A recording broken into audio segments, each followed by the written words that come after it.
যশোর শহরের পানি উন্নয়ন বোর্ডের রেস্ট হাউসে নারীসহ ওসিকে আটকে চাঁদা দাবির ঘটনায় ব্যাপক চাঞ্চল্যের সৃষ্টি হয়েছে।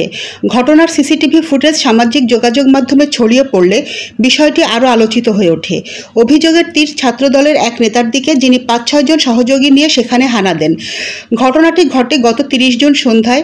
সিসিটিভি ও সংশ্লিষ্ট সূত্রে জানা যায়, ঝিনাইদহের মহেশপুর থানার ভারপ্রাপ্ত কর্মকর্তা সাইফুল ইসলাম এক নারীকে সঙ্গে নিয়ে যশোর পাউবোর পুরনো রেস্ট হাউসের কপোতাক্ষ কক্ষে অবস্থান করছিলেন। প্রায় ২ ঘন্টা পর জেলা ছাত্রদলের যুগ্ম সাধারণ সম্পাদক গোলাম হাসান সনি তার সঙ্গীদের নিয়ে সেখানে যান। সিসিটিভি ফুটেজে দেখা যায়, তারা দরজা ধাক্কা দেওয়ার পর ওসি সাইফুল ইসলাম বাইরে বের হন।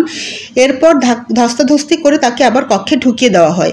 অভিযোগ রয়েছে, তারা ওসির কাছে ৫ লাখ টাকা দাবি করেন এবং পরে ২ লাখ টাকায় আপোস রফা হয়। ঘটনার সময় রেস্ট হাউসে দায়িত্বরত আনসার সদস্য ও কেয়ারটেকার সহ কয়েকজন কর্মচারীকে মারধরের অভিযোগও উঠেছে।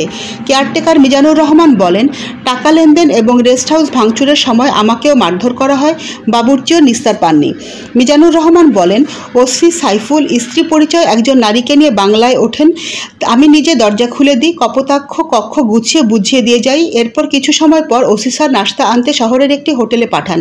আর ওসি সাইফুল ইসলাম ওই নারীসহ কক্ষে ঘণ্টাখানেক অবস্থান করার পরে এলাকার কিছু লোকজন প্রবেশ করেন। রেস্ট হাউসের সামনে এসে দরজা ধাক্কাধাক্কি করেন। এর কিছুক্ষণ পর সাইফুল ইসলাম দরজা খুলে বের হয়ে যাওয়ার চেষ্টা করেন, আর চক্রটি তাকে টেনে হিঁচড়ে ওই নারীসহ ঘরে ঢোকেন। ঘটনার দিন পানি উন্নয়ন বোর্ডের গেটে ডিউটি করা দায়িত্বরত আনসার সদস্য রাজু জানান, ওই দিন সন্ধ্যায় একজন নারীকে সঙ্গে নিয়ে বাংলোতে প্রবেশ করেন এক পুলিশ কর্মকর্তা। এর ঘণ্টাখানেক পরে এলাকার কিছু লোকজন বাংলোর ভেতরে প্রবেশ করে দরজা আটকে দেন এবং ভেতরে কাউকে প্রবেশ করতে দেননি। এরপর আরও অনেকে আসেন, থানা থেকে পুলিশের লোকজনও আসেন, তবে ভেতরে কি ঘটেছে তা তিনি জানেন না।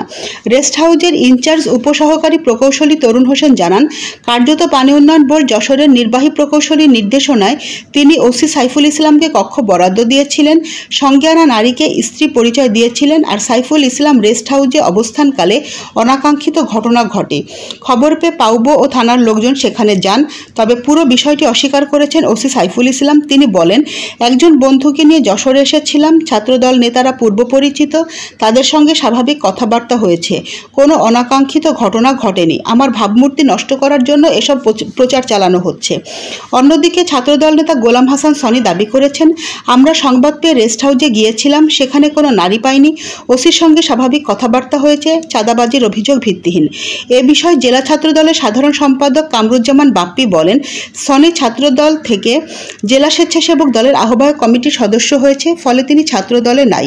এ ধরনের অভিযোগ আমার জানা নাই।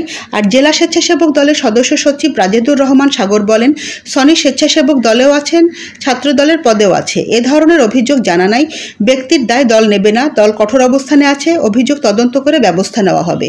যশোর পাউবোর নির্বাহী প্রকৌশলী পলাশ কুমার ব্যানার্জি জানান, ঝিনাইদহ পানি উন্নয়ন বোর্ডের অনুরোধে ওসিকে রেস্ট হাউসের কক্ষ বরাদ্দ দেওয়া হয়েছিল, তবে সেখানে অনাকাঙ্ক্ষিত ঘটনা ঘটে, যা এখন তদন্তাধীন।